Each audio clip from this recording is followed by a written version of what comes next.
finally back with another episode of Run With It with myself, Royce, and yours truly, the one and only, Cody J.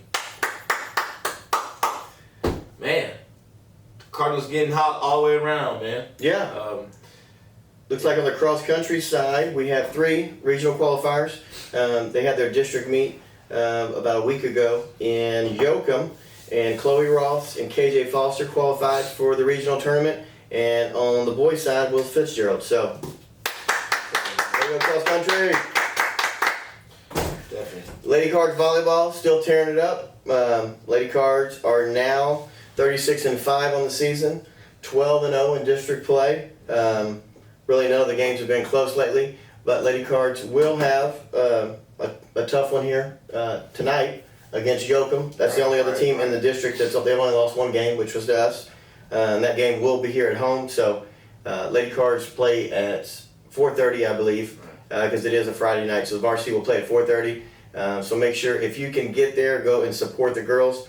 I know when we were in Yoakum, and just another little tidbit of information. It looks like after this week's game against Palacios, Alley Tribe is only 61 kills away from breaking the all-time school record held by Wisnowski. So if things go right, she should be breaking that, I'd say, round 2 of the playoffs. Should get it. So, should get it. And then on top of that, Lady Cards are looking to do another undefeated district season. So 2 games left in district.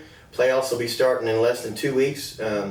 Lady Cards, again, have a game tonight, have a game next Tuesday, and then there's like a little dead period that they have. A little bye, rest period. Not really a bye. You can either, if you're already in the playoffs, sometimes you do like a little warm-up game with somebody. Tune-up game, gotcha. Correct. And then if other teams and other districts have ties, that's like when the tiebreakers and stuff like that are settled. So who's normally these, those little tune-up games are they against? Are they just like school in the same like? Oh, you just never know. Like in years past, I believe last year we played Foster, which is a 5A school. 5A. 5 or 6A school. I can't remember. So last year we did play them. There's a couple other schools in the area that are bigger than us that we could play. Don't know if they want to play us because you don't want to be a bigger school going to win your district, going to playoffs and lose your warm-up game to a smaller school. To a small, that would be a little embarrassing. Yeah. So Belleville's close. That would be one. We did scrimmage them earlier in the season. Not sure if they want to warm up a game against us last year. I don't think they did. Yeah. That's why we played Foster. But I have not heard any information on that. So when I do, you'll definitely be the first to hear it. Now on to football. Now, before we get into last week's game and tonight's game, before that, recently, Cardinals, we hosted Hallettsville for our second district game and ended up beating them 42-14. 42-14. First district game. First district game, my bad. Yeah. Beat them 42-14. Highly anticipated game, always against Hallettsville. They're a very disciplined football team, but we're even more disciplined this year than what they are. And we showed that. We came out a little slow a little bit, get a feel out here in this district. You know what I'm saying? You kind of get a feel of how everybody is going to be. But hey, we handled business. We got that first win in district. Last week, oh man, one of the biggest games probably across the state in 3A. So maybe the whole state. My most anticipated game in the whole state. I mean, there was a lot of media coverage there. There was, what was that? Clear Live that was filming for them. Yeah. You had Dave Campbell's there. You had Bally's there. You had, there's a bunch of media I know on the sidelines. People that I saw I didn't recognize. People I hadn't seen before on our side. Mm-hmm. So yeah, no, definitely that in games like that, it felt like I didn't go personally, but I know just watching it on TV, it felt like a playoff game. Yeah, it was. And, all like you said, all the media and all the interviews doing stuff like that. And all the pregame hype. Pregame hype and stuff, And I think that Clear Light, didn't they even have like a full half hour pregame special talking about everybody, who's on what team, et cetera, et cetera. Mm-hmm. And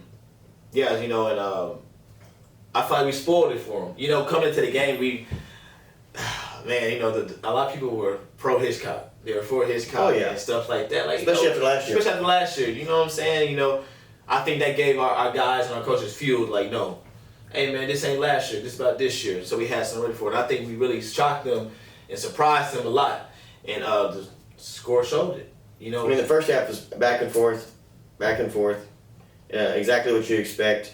You can read all the chats. They kept talking about Hitchcock had these injuries, et cetera, et cetera. But technically, only one of them didn't play the rest of the game. Right. So they were in the game. It's not like they lost 3 players. They might not have been at full strength, but what football team halfway through the year or even going to playoff? Nobody's full strength. No, nobody's full strength. Ever. Everybody has injuries, but it's how you adjust. And this is where your depth kicks in.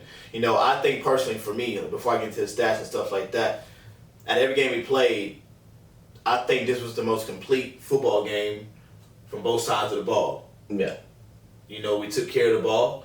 We took away the ball, did that. And, we were balanced on offense as well. Started off with, the quarterback, Adam Schobel, he balanced through the night. He went 16-25, 148 yards, a touchdown pass. And he had a touchdown run, too, towards the end of the game. Yeah, at the end of the game he did, yeah. And then run the ball, senior, Tavon Whitehead, man. Listen, like I said, I was watching the game, and I kind of got a little offended just by the way that they were just, they were saying about him and, really discrediting his size and his speed. I'm like, man, I know him personally. I know how he can play and what he's capable of. And, I kind of shot him a text before the game, like, hey, man, shock him today. Handle your job, do your business. And he did that. 23 carries, 305 yards, and 5 touchdowns. Along with 3 catches and 25 yards. It was a complete game, as far as that. Freshman receiver Raylan Fisher had 2 carries, 29 yards too. So, and like I said, Adam Schobel had a rushing touchdown. I think that might be his first rushing touchdown of his career. I think it might be. Because he came off the field or whatever, and he said something to me like, 36 games and I got one, or 35 games and I got one. And I'm like, that's true. Hey, man, it's going to come soon. And, but you can tell he's gotten faster. He has gotten faster. He long strided guy, he started maturing to his body. You know what I'm saying? I mean, and we'll get more into Tyvon's night. Yes. But I will say, I was there in person. You saw it on TV, so you're seeing different views than I am. Yeah. I'm on the sidelines. Sure. I only get to see the short side of the field because, one, I'm short. I can't see too good to the other side. And then my view is only right there. But I can tell you right now that the difference in watching Adam play against Hitchcock, there was at least 3 or 4 times in the past when he was scrambling, getting pressured. Right. 9 out of 10 times he would have thrown it, and it probably would have been an interception by an athletic team. Right. But that game, what did he do? He either tucked it and run, check down. flipped it, check down, flipped it to Tyvon on that one big play, or threw it out of bounds. So as you can tell, once again, Columbus, 0 turnovers. 0. No interceptions, no fumbles.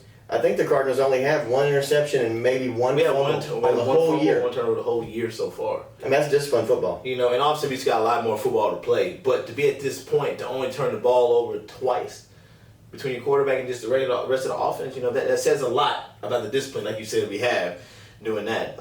Catching the ball, we were very consistent with that. Jackson Hancock had 8 catches for 69 yards. And then it was spread out through a bunch John of Schobel had a big 3rd down conversion catch. Yes, early in the game. Man. That kept that drive rolling, which keep being even with them throughout that first half. Definitely. Camden Pittsford, touchdown reception. Yep. Usher had one. And Anthony Shorter. Anthony Shorter is starting to be an unsung hero, man, on both sides of the ball. Yes. Definitely. He gave the Hitchcock offense get a quarterback problem the whole night.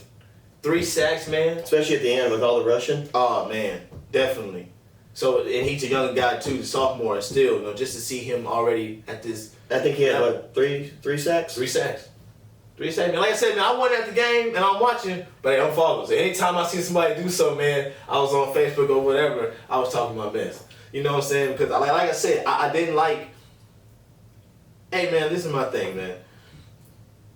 You get it. You want to be the big dog, you got to take out the big dog. I get that. You know what I'm saying? But, we hit people in the mouth. We made it personal, and they did that. That's why I said, out of every game we played, I think this is the most complete game from top to bottom. Both sides of the ball. And what's even crazier, as good as Hitchcock is in the passing game, yes, probably one of the best that we're going to see all year. Yes. I don't believe there was a completion more than 15, 20 yards down the field all night. No. I know there's one deep ball. They got behind us a little bit, but both of the receivers ran into each other. Correct. That probably been the biggest completion, biggest. And that one completion on their sidelines when number 1 got hurt, I believe. Yeah. Which was, Hicks was bringing it. I'm telling you, these young guys, man, like I said, and speaking, like I'm going back to Anthony Shorter, he's a young guy. They're getting more experience. These guys are getting experience, man. We're seeing these freshmen and sophomore play like they've been playing for 2 or 3 years on varsity already. So you know what I'm saying? That's good. When you have younger guys stepping up, that helps a lot for the seniors too. It lets you know what kind of football team you're gonna have. Obviously, the score in the game was 52-24. It was all deadlocked at halftime, but we made sure defensively when we came out, they could do nothing. You know what I'm saying? After halftime, we made adjustments. And, it was over. You could see on the field, you could see they weren't used to that much pressure, that much hitting. We wore them out. We did physically. We did. They were tired. For a team who likes to run no huddle, I never seen a team that runs a no huddle offense be tired. Because you feel like that's what they train to do. They in practice and stuff like that. That's their offense. That's their motto. You know what I'm saying? But they just look tired. They look gassed. Like they had enough. They had enough. They were getting hit all night in the trenches. Quarterback being pressured from both sides. No completions. Yeah. It wears on the team, and if you don't have the mental resolve or that you're used to that all year, you've been getting by with it. All of a sudden now you have no answers. Right.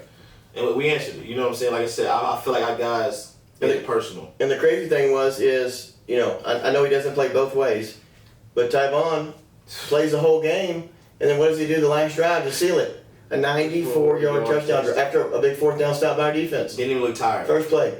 No, and if you watch you can go back and you can watch the live coverage or the videos or whatever.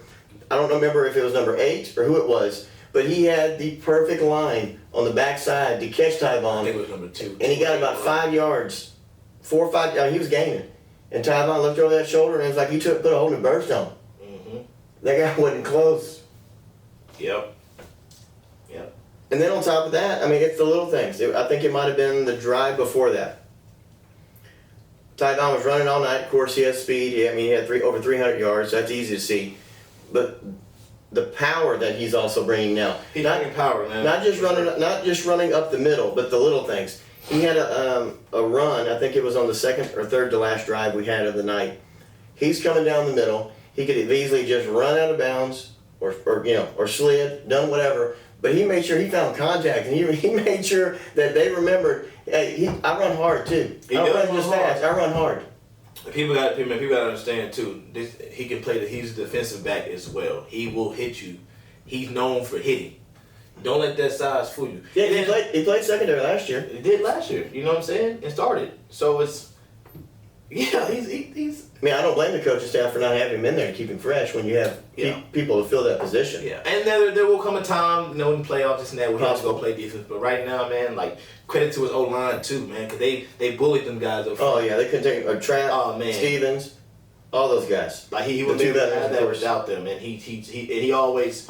Anytime you hear him talk to him, that's the first thing he says. Credit to my O-line, credit to my O-line. You know what I'm saying? Because he knows without them guys, he wouldn't be able to get open in space and do the stuff that he does. So credit to them. Another thing too, Tyvon had just been voted Ford Built Tough Player of the Week. Yeah. So, congratulations, Tyvon, man. Our at least the second that I know that got it, I think 5 years ago, Tyree got it. It was junior year, I believe. Yeah. And Tyvon got one this year. So that's a big accomplishment not only for the school but for those for him individually. No, definitely. Big one. Definitely. What else we got, Royce?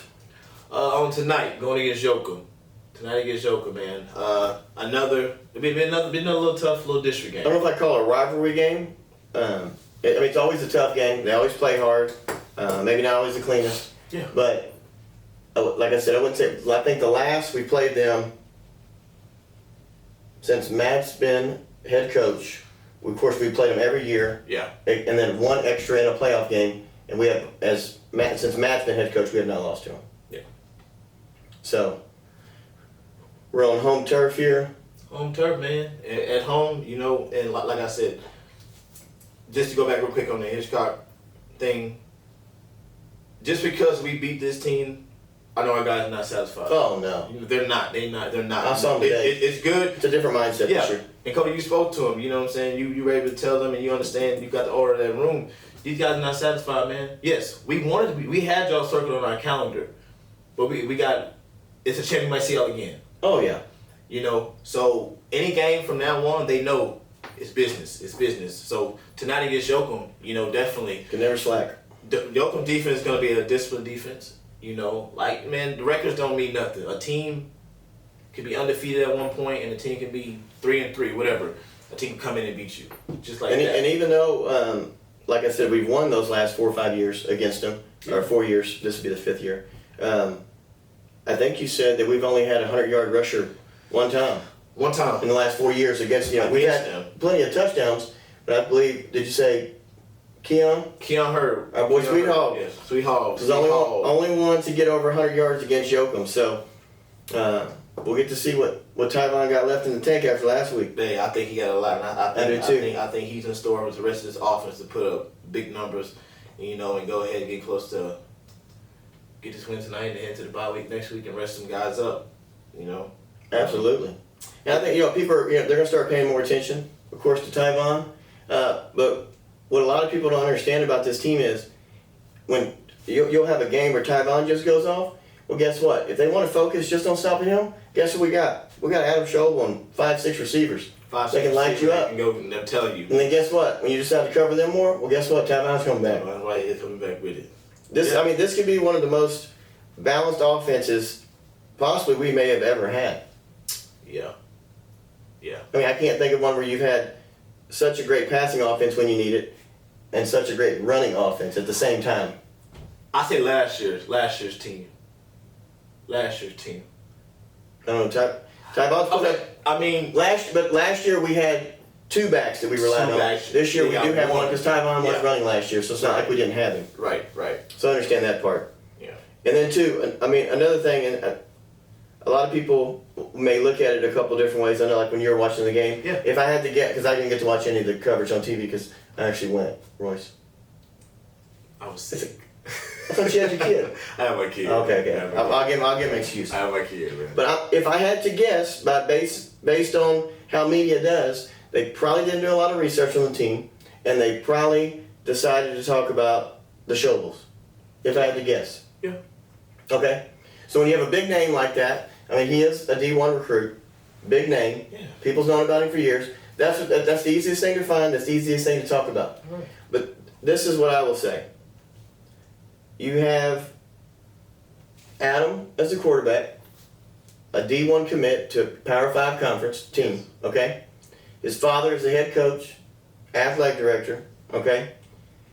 Any other coaching staff with a player like that and a relationship like that would like to showcase their kid in a big high-profile game like that. Right. You know, why not throw the ball 40 times with him? Show him what you got. But what did we do? We did the opposite. We ran the ball more, and we showed them, hey, you think this is what we got? We got more for you. Yeah, I think we put a lot of people on notice too. I think we definitely put a lot of people on notice. But to me, that right there just shows our coaching staff is not worried about stats. They're not worried about awards. They don't care about all these other things that come with that. They care about winning. Winning. And what won that game? On the ground. We did make some big plays in the passing game. Yeah, I will give that. Definitely. We made no whatever. But what did we win? We won. Running the ball. I'm letting you know, man. Being a Columbus alumni, man, our motto. I'm telling you. Anybody know Columbus football always has been about running the ball first. We always got running back. We want to run the ball. You know, so we gonna run the ball. Even though we got a great quarterback, we gonna run the ball. I'll tell you that's one thing that I know from my time when I played. If you're Columbus alumni out there, you know we run ball first. That's what we do. You know, the air game, that's something that's been more developed because we have a quarterback who can sling it, you know. And put it in spots that exactly no one we've ever had could. You know, but I'm telling you, man. But my message is more, if you don't think certain things should be done a certain way, et cetera, this coaching staff's meant to, they want to win. They don't care about all this other stuff. And they've shown that, man. Yes. Go look at the track record the past 5 years, man. We're winning. That's all they care about is winning. They don't care who gets the stats, don't care about who gets the numbers. Stats, don't care about what people say. We care about winning. And the more people understand that from the outside, because outside people who are the ones who talk. I see it all the time. You know what I'm saying? Get in that locker room, man. understand, get in those meetings, really just understand. You might not want to try to get in that locker room. Matt, he likes to keep that tight. I know. Okay. But as far as but there's some the people culture, there's man. some people out there who might take you literal and try to get up in that locker room. Nah, Come on, okay, Royce. my bad. I apologize. But I'm saying like the culture. You know what I'm saying? That's being built. So Paul, you better stay outside. No locker room past Paul. But seriously though, like definitely, man, all I care about is winning. I know that, and I see that, and I need more. I wish more in the community would really just see that. It's all they care. The coaches. And we've been saying it for a long time about the culture that the volleyball team has created and the success they've had, so on and so on. Well, you're finally seeing that now after 4 years, under this coaching staff. It has changed a little bit here and there, brought in pieces, lost pieces, et cetera, et cetera. Yeah. But that main culture is still there, and that's one of the big things I talked to the kids about today. Was not riding anyone's coattails or anything like that, but they're lucky to be in a time that they're in to have this coaching staff, and for them, yes, at times they may be tough to deal with, but what great football program, sports program, I don't care where you're at. Yeah. How many times do you ever see a great program and they love everything their coach is doing at that time? 2, 3, 4 years down the road? I would have loved to have it. I'm telling you. You'll look back at 4 or 5 years from now and be like, that was the right thing to do. That was the right thing to do, definitely. And when you're young and like you're new to it, you think that way. At first you're like, oh man, this ain't. You're like, all right, I'm happy I had that, because it wasn't for that, I wouldn't have matured and I wouldn't have understood and did stuff like that I'm doing now and stuff. Especially when you're playing a sport like that. You can speak to that too, coaches. A coach that does not hold you accountable, either one, does not care, or two, believes that you don't have nothing to offer. Yep. And it goes to every level. Yes. But now the kids are starting to see at the high school level, and I love that's what the coaching staff is bringing them. Like, we care about you. We know. I'm trying to see how much I can get out of you, and that's for volleyball and football, any other sport. I feel like coaches in general right now, especially here, are really pushing for the kids to get the best out of them. Yeah, and produce that's the what most they leading can to be the best they can. and that's what leading to winning, because the kids are buying in. Yes. It takes a village, man. Definitely. All right, we ranted enough about last week and how good it is, but guess what? One thing that is always consistent in sports is no one cares what you did last week. Yeah, nobody does. What did you do this week? So, Yoakum, this week, I see it being a tough game. I see it being a physical game. Definitely physical.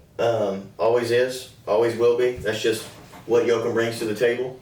I do see us pulling out another victory, going to 9-0, getting to go to a bye week after a tough little stretch of district games, 3 in a row that are pretty tough. Needs a rest. Need a rest. What are you feeling for tonight? Because I was so close with the Hallisville one, and You were close. I thought we were going to score more with Hallisville. I did. Hitchcock, we didn't make a prediction. We weren't here. I'm going to go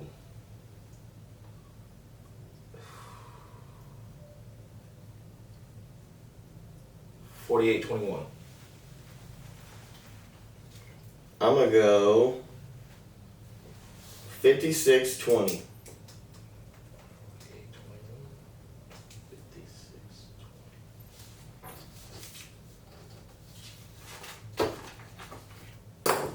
You feel confident? I feel confident. I'm always confident in my predictions. Yoakum does have a quarterback that we had not seen yet. I believe he's a dual threat quarterback. Yes. He can throw some, he can run some. So it will be a different look from Yoakum that we'll see this year. But I'm pretty sure our coaches have tons of film, tons of pre-work on the game. Yeah, always. Anything you're looking to see? Fireworks early. I think the team that comes out and hits each other in the mouth first will be the one to set the tone for the game. I do think, speaking on that quarterback, I think last week's quarterback and this week's quarterback will be the top two quarterbacks we've seen for athletic-wise. The guys move around the pocket. This year? Trying to make some plays so This far. year so far, yeah. So far. So I think that's always good. That's good for us to see. Yeah. Thankfully you have a district like this. Like I said, one of the better districts, I think. Around In 3A. In 3A. Or at least the top 3 or 4. Yeah, that have kids like this. Yeah. When you're scouting, you're like, okay, we can watch that. Okay, this quarterback kind of does what this one does, so we know how to prepare for him. You know, Correct. He might have a better arm than him, this and that, but he runs, might be a little faster. So it's little tweaks and things you can fix. Yeah. But as far as just when you're doing your scouting and doing that stuff, nothing really much changes too much of what you've been preparing for. But I do think it'll be physical. Like I said, whoever comes out, he's chugging them out first. But I think we'll adjust quick like we normally do. And, hey, protect your home, man. Oh, yeah. Oh, and then we forgot to talk about in last week game against Hitchcock. We're talking about all the great defense. Yes. Pittsford and Howard had interceptions. Yes. So that's another couple. I think Howard has 3 on the season. I believe Pittsford has 2. 2. One was returned for that TD earlier in the season against Giddings, I believe. Right. And Ant-Man, I think, like I said, speaking on Anthony Shorter, man, I call him Ant-Man now. 3 sacks. Doing his thing. Yeah. You know, when we talk about these young guys, like more I said, experience. He's one of these young guys. He's getting in a rhythm. Shell and stronger, faster. Yeah. I mean, you got to remember last year too. He was of course getting better week by week, and then he had a little injury that he sat out. I think a few weeks on. Yeah. So kind of set him back last year or whatever. So he missed some crucial playoff games too. You know, he missed the Correct. Franklin game. I know he missed the one before that. So right now, keeping guys healthy, man. That's one of the main things the coaches are really thriving on, working on Correct. right now. And he's definitely a guy we have to keep healthy, because right now his motor's real high, man. I think this game against that last game gave him some confidence. Like, all right, now I know what I'm capable of. Y'all can't stop me. You know, so with his size and the strength that he's getting and the rush, definitely, yes. So I'm looking forward to it tonight, man. Like I said, I think we'll come out with the win and then keep rolling on to the bye week. I think so too. I think you're right. We're going to go to 9-0. We'll have to do a little research. We're not going to jinx ourselves or anything. Wait till that happens, whatever. Yeah. I'm not for sure how many times Columbus has finished the regular season undefeated. Yeah. Can't be too many times. No, we've had a lot of great teams. Yeah. But I can't really remember one in recent years. Yeah. But we do know, I do feel like a district championship is in our grasp. No. You know, that's... I mean, it's something. It's a minor step into the big goal. Yeah, definitely. So, a couple other things we forgot.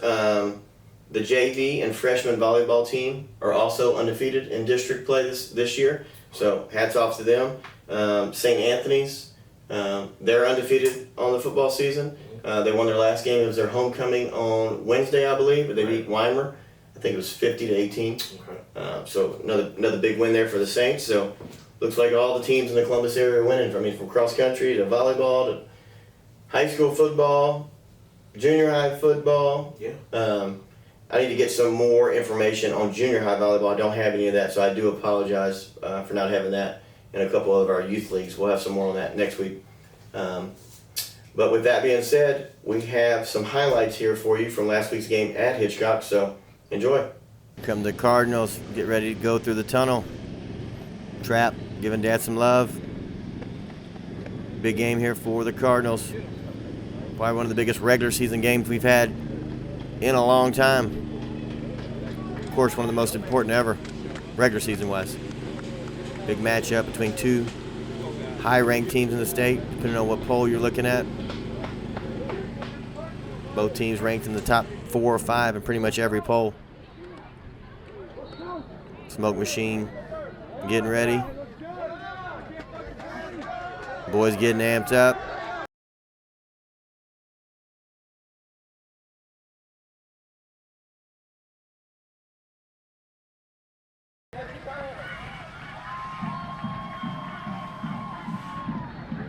Good crowd here in Hitchcock. Getting a little talk with Crothers there. Cardinals' first score of the night. One of Tyvon Whitehead's 5 touchdowns. Great run there. Yes, sir. Yes, sir.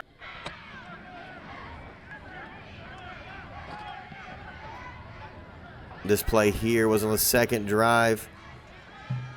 Schobel drops back, has to scramble with pressure, and John Schobel makes a great third down catch to keep that drive going. Big play in the beginning of the game.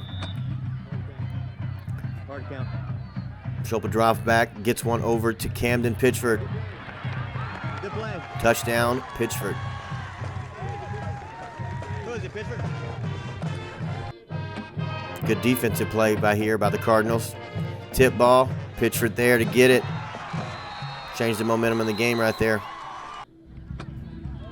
Cardinals come right back on offense. Schobel checks it. Hands off to Whitehead.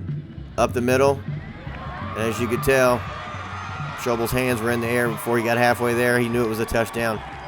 Again, one of Whitehead's 5 touchdowns on the night. Big play here. This field goal here. 30-yard field goal by Mendoza to get the Cardinals 24-24 right before going into the half. Good kick there by Mendoza. Cardinals come out in the second half, looking to keep that momentum going. Schobel scrambles right before he gets sacked. He gets it to Whitehead. Whitehead takes it up the side. Great play there. Yes, sir. Yes, The awareness sir. by Schobel and Whitehead coming across to get him. A reoccurring theme on the night. Touchdown, Whitehead. They had no answers for him. That line was blocking. Great play all night by the line. Pitch wide to Whitehead. Cuts it back in. Literally untouched for another touchdown. You see Yannick there excited about those blocks. Line did a great job. Second half they couldn't handle him.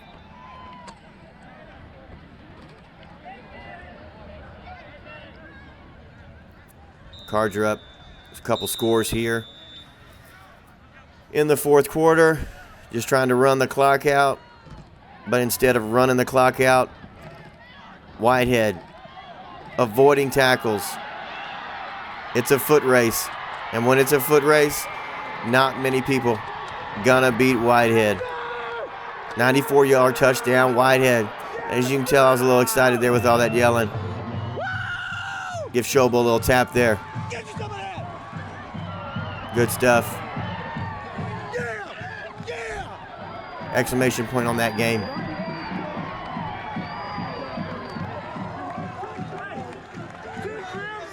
Yeah. Yeah. Yeah. Sometimes I get a little excited. Great game, Whitehead. Great blocking by the offensive line as well. Another great defensive play here by the Cardinals. Interception by Howland. Whitehead got us down to about the 1-2 yard line. And then we got something we haven't seen. A rushing touchdown by Adam Schobel. It's hard to hear him in the video, but he comes over to John and says, "It worked. Yes, sir. I did it." So once again, another week, a lot of wins, a lot of big points put up on the board, big wins as well. And, you know, we really enjoyed coming and sharing these news with y'all. We'll see y'all tonight, and thank y'all for tuning in to another episode of Run Wit It.